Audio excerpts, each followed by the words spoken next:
Hi everybody, welcome back to my channel. This face has been going all day long. I woke up really early this morning. Tonight we are getting unready for anybody that is maybe a traveler that wears makeup.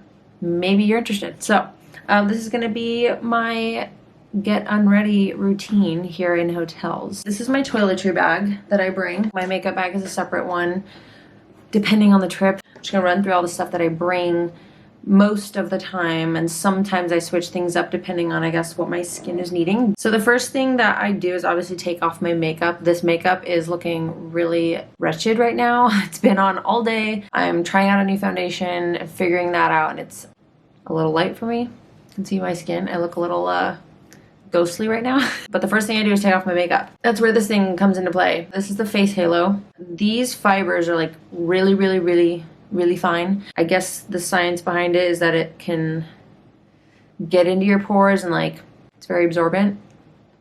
Anyway, it works like a charm though. So you just get it wet, get it damp, and wring it out, and then you really gently rub it on your face. You don't scrub, you don't rub, you just wipe basically. And it does wonders taking off makeup. It really is nice because this tiny little thing is like, instead of bringing a bunch of disposable makeup wipes, it even does a decent job of taking off mascara. You're not supposed to rub really hard, and so using it to take off mascara, you just gotta kind of gently like wipe it forever, and then eventually it's like mostly off. And then depending, at that stage, I'm either gonna be exfoliating my face, which is exfoliating and washing my face. So that's where these two come in. This is just a travel container that I put whatever face wash I'm using at the moment in. My favorite one, that's just a general face cleanser, is Cerave, but I think right now this is the Cetaphil one. I just noticed that the Cetaphil one is a lot more liquidy and runny, and so it's harder to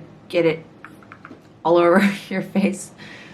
The Cerave one is thicker and just, it feels like it cleanses better, or it's not like running off my face as I'm trying to use it, like it. Anyway, and then I bring my Clarisonic. I know this is like super chunky, but this is a must because whatever brush head I have on this, I swear you think your makeup is off and it is not. The one that I have on right now is actually just the exfoliating head. Being on the road, being out amongst the world all day long, I really want to get in my pores, clean them out, and it is fairly gentle. If for some reason my skin was a lot more tender and I didn't want to use this, then obviously I can just wipe around some face wash and, you know. I really like this. My skin is pretty tough when it comes to exfoliation. I use this pretty much every day, but different heads. Another thing that I bring to just help getting off my mascara and sometimes my eyebrow makeup is just some normal makeup wipes. I have these right now. Really like them. They smell really good. I trust the company, trust the brand.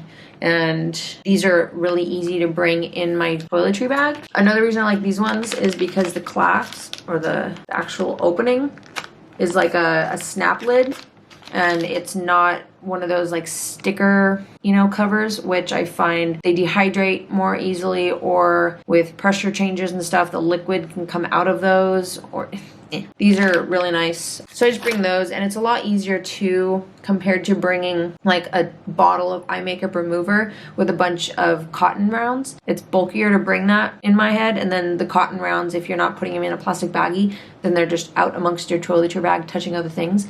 And then this, as you use them, it squishes down. It didn't start off this thin, so it kind of saves space as you use it. Compared to a bottle of liquid, it's going to still be the same size, just lighter as you go through it. So that's my way of bringing something extra for taking off like my mascara or something, if this didn't cut it. Next, after that, now that my face is all clean, for the last maybe 3 or 4 months, I've been trying out Curology, and I have to say my skin has been doing really well, so I'm not 100% sure if it's because of this. It could be a multitude of other factors in play. When I started using this, I think it was about 6 months, 9 months after I had gone primarily vegan and cutting out dairy. Side note, when I cut out dairy, it made a huge difference in my cystic acne. But also at the same time, when I started using this, shortly after when I went vegan, I got my birth control implant removed. So there was a lot of factors in play that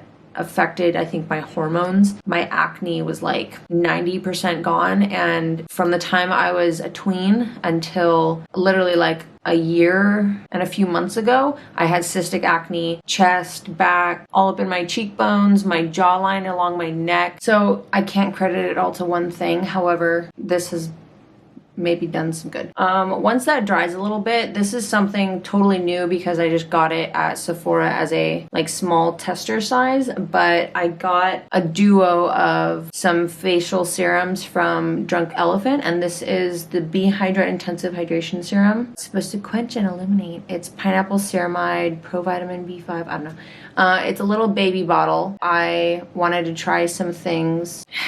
It's nice. So I'm pretty much like gimme for anything hydration, especially with my job. Flying, being up at like lower pressure, like higher altitudes. I do my best to stay hydrated internally. Anyway, this is nice. I'll put that over the Curology. And then when I'm wanting some extra hydration, I've tried using it on top of the serum. It doesn't work as well. I find that it kills the serum. Sometimes I'll leave it at that. Other times when I want more hydration, I will resort to my BioOil. And honestly, I've been using BioOil ever since the days of me going through Accutane, which it's like chemo. Yeah, it does the job, but what are the consequences of it? It wreaks havoc on your body. Anyway, I use this. This came in clutch when I was going through Accutane, where my skin was so dry that I hardly ever had to wash my hair, and the corners of my mouth were splitting, flaking, peeling. It was horrible, and this was like a lifesaver. Even sometimes when my skin is really dry, I'll use an itty bitty of this in the morning as like a moisturizer instead of like a sunscreen daily moisturizer. I love that stuff. So that's it for like my skincare, and that's what I go to bed with. Beyond that, just getting ready in the night. After that, obviously at some point, I'm going to be brushing my teeth. So this is the toothbrush that I bring. It's the Quip toothbrush.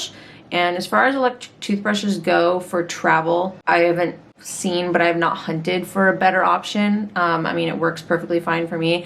I like that it comes with the travel cover. I like that it's electric and it does a better job than manual brushing. It's pretty. I get the batteries and the replacement stuff sent to my door. And then if you want, you can stick this side to your mirror or something. You just push it and then it does that. Ugh. Anyway, I like it. It's very small and protection, you know, it's always good. And then I bring toothpaste. Things that are good for my enamel has always been on my radar. So this is the toothpaste that I like. I like these little mini ones, but I don't buy the mini ones. We buy full size, like big packs at Costco, and then we have those at home, and then I refill these with that toothpaste from home because these cost more when you go to like the travel section in Target. I bring flossers with me. These are my favorite kind because they're curved, so it makes it easy to like get in and around. And then I always bring this guy. So it's the best travel way I've come up with. I just bought a travel size one, and then I just keep refilling it with my home bottle of Listerine. I don't actually use this